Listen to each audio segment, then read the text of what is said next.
Hello friends, about 70% of the friends who watch my videos are not subscribed, and I would be very happy if you did. Also, don't forget to press the like button and leave your comments. Your interaction makes the content reach everyone and contributes to the growth of the channel. Thank you all. From which country or city do you follow the channel? I used to laugh at ghost stories. I believed every rumor about haunted houses was just the result of overly imaginative minds. I believed, until I stepped into Hull House. Tucked away on South Halsted Street. Hull House stands as a historic landmark in Chicago. The books talk about it as a place of charity, enlightenment, and Jane Addams, the great woman who turned it into a sanctuary of compassion. But there are things those books never mention. Things whispered late at night in hoarse voices, by people who barely made it out. I didn't come there out of curiosity. It was for work, a sociology research residency, 1 week at Hull House. That's all I thought it would be. I was shown to my room, dropped off my bags, and just before the staff member left, he handed me a yellowed, brittle piece of paper, handwritten in a trembling scrawl. These are the rules. Follow them strictly. If you hear sounds coming from the attic, do not react. I laughed. But that night at exactly 2:47 a.m., I heard scratching above me.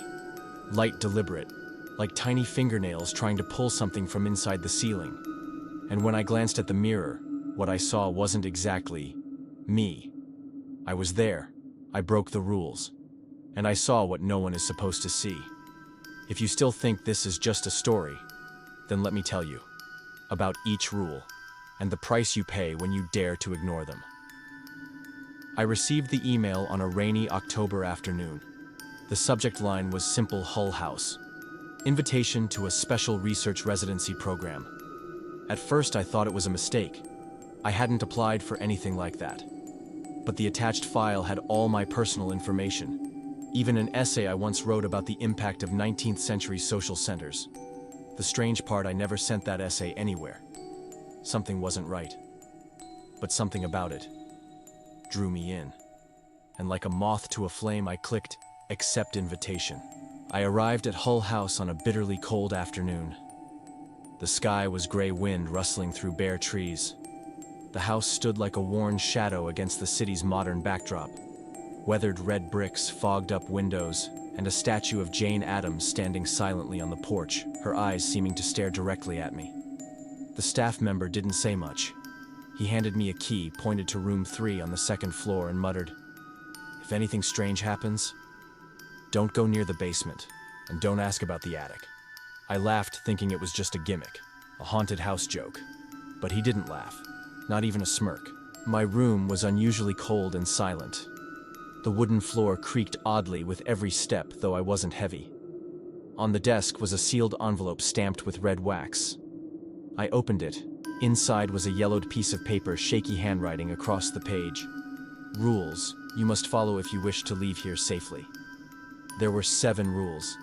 It felt like some online creepypasta, the kind I'd read as a teenager. Rule number 1. Do not look up at the attic window after 2:47 a.m., no matter what happens. Rule number 3 sent a chill down my spine. If someone calls your name from the hallway, do not answer. Never answer. I nearly laughed again, but I had the oddest sensation, like something was watching me from the corner of the room. I turned around. Nothing there. Only a faded black and white photo hanging on the wall. A group portrait taken outside Hull House, everyone dressed in early 20th century clothing. But something was off. One of the faces in the photo looked like me, almost exactly like me. I told myself it's just exhaustion. I was wrong. That first night, the ticking of the clock felt unnaturally loud. Each minute dragged on like a thread being pulled too tight. And at exactly 2:47 a.m., the desk lamp flickered and went out. The room plunged into darkness, save for the faint glow of moonlight filtering through the window. Then I heard it, soft scratching above me. Rhythmic, gentle, but unmistakable. Something was crawling in the ceiling. I looked up, instinctively. The attic window, behind the frosted glass. I swear there were eyes, small, red, watching me. I had broken the first rule, on my first night. And from that moment I knew I wasn't alone in Hull House. And the rules weren't written to scare me. They were written to protect me. To protect all of us. From something that had been locked away for far too long. The list of rules sat on the desk all afternoon untouched. I kept glancing at it like a ticking bomb. A part of me wanted to crumple it and throw it in the trash, but another part couldn't stop reading it.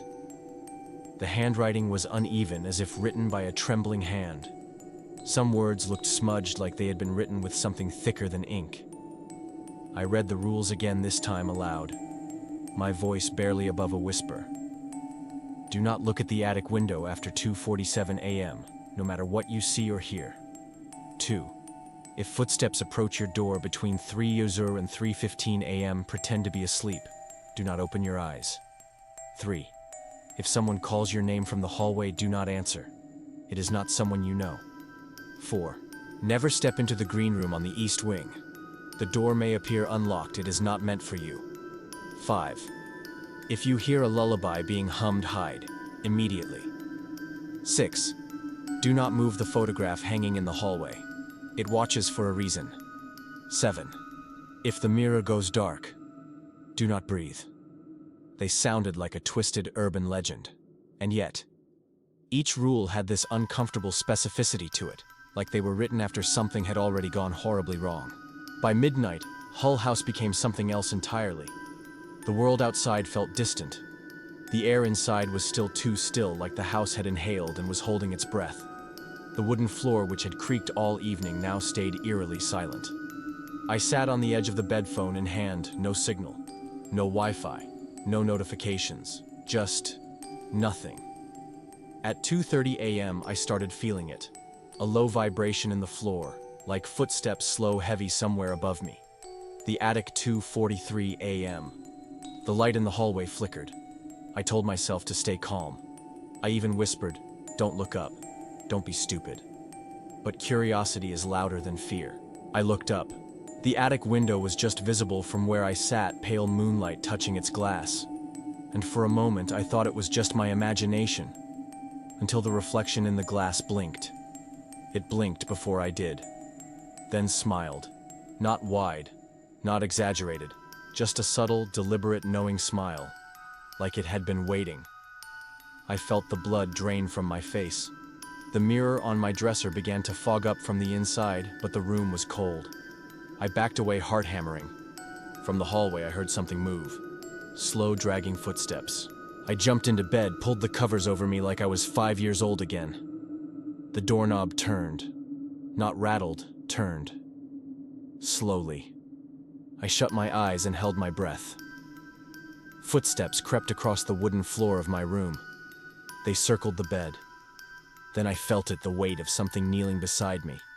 And a soft voice inches from my ear whispered. Still awake, I wanted to scream. But I didn't move. Eventually the weight lifted. The footsteps reversed. The door creaked shut. At sunrise I gathered the courage to leave the room. The hallway was cold, quiet, but one thing had changed. The photo outside my door, the one showing a group of Hull House residents from over a century ago, now had an extra person in it. The figure was blurry, faint, standing in the back. But the resemblance was undeniable. It was me. I hadn't even made it through the first night.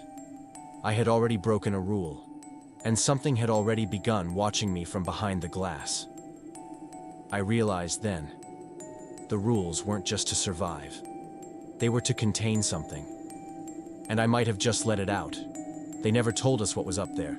No one ever explicitly mentioned the attic, not in any of the historical papers, not in the tour brochures, and certainly not in the program orientation. But everyone avoided it, even the staff member who gave me my keys. When I asked what was behind the narrow staircase leading upward, he just muttered, "That door's locked for a reason." I should have listened. The strangest thing about Hull House is that it shifts. Hallways feel longer at night. Corners you remember being empty now have furniture or people that you don't remember walking past. But that narrow staircase, I swear it wasn't there on my first night. By the third night, it was just there, plain as day. A crooked wooden staircase at the end of the hallway, as if the house had decided to stop hiding it. The door at the top wasn't locked. It was latched. from the inside. I found the letter behind a loose brick in the wall near the staircase, old, stained, and barely legible. But the signature at the bottom chilled me, J.A. Jane Addams. The letter was written in frantic script. Words scratched into the paper like she was racing to finish before something found her. The child is not like us. Not born, but sent. I made a terrible mistake. I let it in. We've sealed the attic. 7 rules. 7 seals. If even one is broken, the rest was illegible, blotted out with dark reddish stains. I should have walked away. But that night, just past 2:47 a.m., I stood at the base of the attic stairs and heard a soft, wet sound, like something dragging across the wooden floor above me. The attic door creaked just slightly, enough for something to look through the gap. An eye, too large, too wet, with no whites, just black, and a thin glowing ring of red around the edge. It didn't blink, it didn't flinch, it just watched. And then I heard it. A voice, not in my ears but inside my head, whispering something cold and childlike. You looked. I see you now. The next morning, the group photo outside my room changed once more. My face was fully visible now, crisp, smiling, but someone else had been added next to me. A small figure, half the height of the others. Its face scratched out, but tiny red eyes had been drawn where the face should be. Someone or something had made it part of the photo. I started digging through the archives in Hull House's old basement library.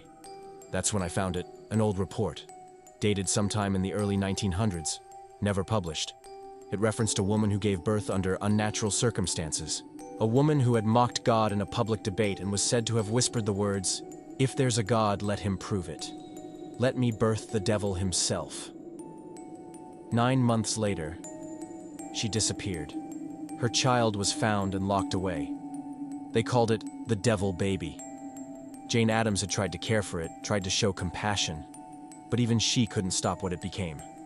So they sealed it away and surrounded it with rules, not to keep you safe, but to keep it contained. Now, every night at exactly 2:47 a.m., I hear it crawling again. The attic door opens just a little more. The creaking is louder. And last night, something was left at the foot of the stairs, a small dusty baby shoe soaked in something dark and sticky. I didn't touch it, because now I know every time I disobeyed a rule, I didn't just break it, I unlocked something. I tried to leave Hull House. After what I saw in the attic, after that eye, that whisper in my mind, and that baby shoe left at the stairs, I decided I was done. No research program was worth this. No story was worth this. I packed my bag before the sun rose. I didn't wait for the staff. I just walked out. I reached the gate, pulled it open, and found myself standing in front of Hull House again. I blinked, looked around, tried again down the walkway across the sidewalk, turned right. There it was again. The same front porch, the same statue, the same crooked blinds in the attic window. It wasn't just that the house was inescapable. It was as if time and space had folded, and Hull House was now the only thing that existed. When I returned to my room, or rather, when I gave up trying to escape and found myself back in it, I noticed something strange. The clock on my wall ticked backward. Every minute, the hands rewound themselves. 2:45 a.m. 2:43. 2:40. I waited to see if it would stop. It didn't. At 2:47 a.m., the scratching started again. The hallway photo had changed again. Now everyone was smiling, even the figures that hadn't been smiling before. Even the new ones, the ones that were added after each rule I broke. Their eyes were open now, wider, fixed on the viewer, on me. And in the back of the group, almost hidden in shadow, stood a child-sized figure, its eyes glowing just slightly red. I started keeping a journal, tried marking the walls. I recorded the day, the time, the sequence of events. But every morning the pages were blank. The wall was clean. My fingernail scratches gone. It was like nothing I did mattered, as if Hull House refused to acknowledge anything that resisted the loop. I even tried smashing the mirror. The next night it was back perfectly intact, but when I looked into it, my reflection didn't move. It just stood there staring. Then it raised a hand. and pointed to the ceiling, to the attic. One night I broke down. I screamed. I kicked the door. I begged the walls to let me out. And that's when I noticed something. Under the bed, carved into the wood. If you're reading this, you're next. I'm sorry. AL. A different name, a different resident, another participant of the program maybe years ago. Someone who tried to escape and failed, just like me. I started searching the building obsessively under floorboards and drawers inside cracks in the walls. I found more carvings. Day 12. Day 30. I lost count. It whispers my name now. I answered once. It won't stop. The loop won't break unless someone takes your place. That's when it all clicked. The rules weren't just warnings. They were rituals, seals. And every time I broke one, I weakened the seal on the attic.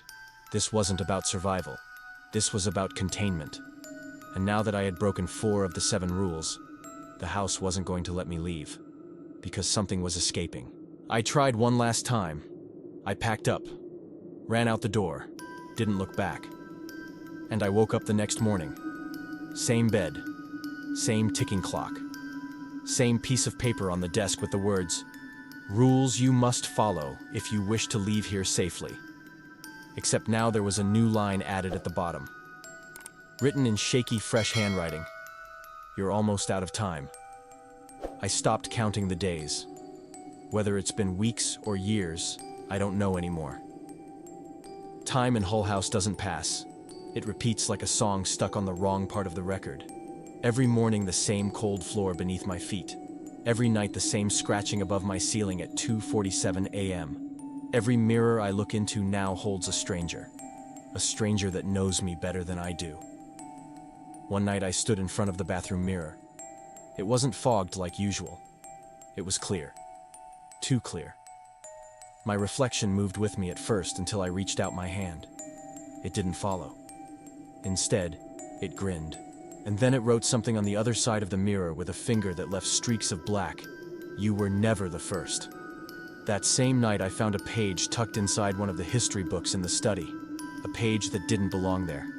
No heading, no author, just one single line scrawled in blood-colored ink. The last rule is never written. It reveals itself when you're too far gone. It hit me like a brick. The rules were not to protect me from what's upstairs. They were to protect the world from me once I became part of this place. It used to whisper from the attic. Now, it's inside my skull. It speaks in my voice, finishes my thoughts, tells me things I shouldn't know. Things about the other residents, about what they did, about how many didn't make it, about what they became. Sometimes it laughs when I cry. Sometimes it cries, but I'm not the one crying. I couldn't help it. On what I thought was the final night, I went to the attic and opened the door fully. There was no child, no beast, no blood. Just a mirror, full length, facing me. I stepped inside, and that's when I realized I hadn't opened the attic. I had walked into the reflection. When I woke up, everything looked normal again. No scratching, no shadows, no flickering lights. The house was quiet. But when I looked in the mirror, I was smiling. I didn't feel myself smile. I didn't try to smile. It just happened. And then I heard someone downstairs, a new voice. Luggage wheels, footsteps, another resident arriving for the program. I wanted to scream, to warn them. But I couldn't move my lips. I was trapped inside myself, and something else was using my face. This is why I'm writing this now, typing it out in this strange moment of clarity while I still can, before it fully takes me. If you're reading this, maybe you've been invited too. Maybe you're thinking of applying. Maybe you already have. Don't go. And if you do, never break the rules. Because once you do, the house doesn't let you leave. It just lets you stay. And you won't be the one who walks out. I'm still here. But I don't think I'm me anymore. If you found this story valuable and interesting, please hit the like button. This really helps us bring you more good and valuable content. Leave a comment below and let us know what you think, what questions you have, or what topics you would like us to cover next. We love hearing from you. Of course, hit the subscribe button and turn on notifications so you never miss our next stories. Thank you for taking the time to read my stories.